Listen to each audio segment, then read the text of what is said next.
Bonjour, je vais vous présenter aujourd'hui le matcha. Alors tout d'abord, je vais vous montrer et vous présenter le matériel.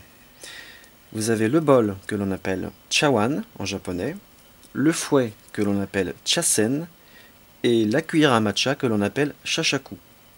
Alors bien évidemment, j'ai choisi un matériel qui est adapté pour faire le matcha. Chez vous, si vous n'avez pas tout ce matériel, le seul élément qui est obligatoire pour faire le matcha, voilà, c'est le chasen, le fouet en bambou. Alors dans un premier temps, nous allons mettre de l'eau dans un bol, de l'eau très chaude, et nous allons y placer le fouet en bambou. Alors deux objectifs à ceci. Tout d'abord, bien rincer le chasen et également assouplir les tiges de bambou. Voilà, quelques secondes suffisent. Deuxième étape, mettre le matcha. Donc on met l'équivalent d'une demi-cuillère à café.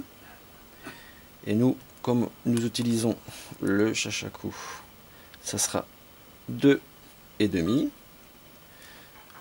Au Japon, on dit également montagne. Donc là, j'ai mis 2 montagnes et demi. Voilà, bien refermé, puisque le matcha est très très fragile, à l'abri de la lumière, des odeurs et de l'oxygène. Je vais mettre de l'eau dans mon refroidisseur. On abaisse un petit peu la température. Et on va la mettre à peu près vers 80 degrés.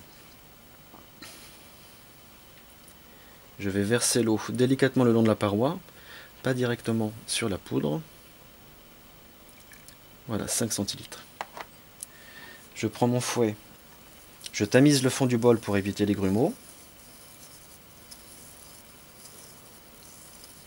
Voilà, et je vais faire une émulsion en faisant un M ou un Z comme vous le souhaitez, de façon assez énergique,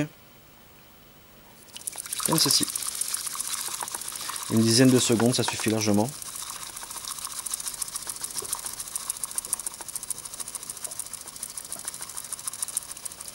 Voilà, et avant de terminer, on ralentit, voilà, comme ceci, et on fait un quart de tour pour ne pas abîmer la mousse. Votre matcha est prêt à la consommation.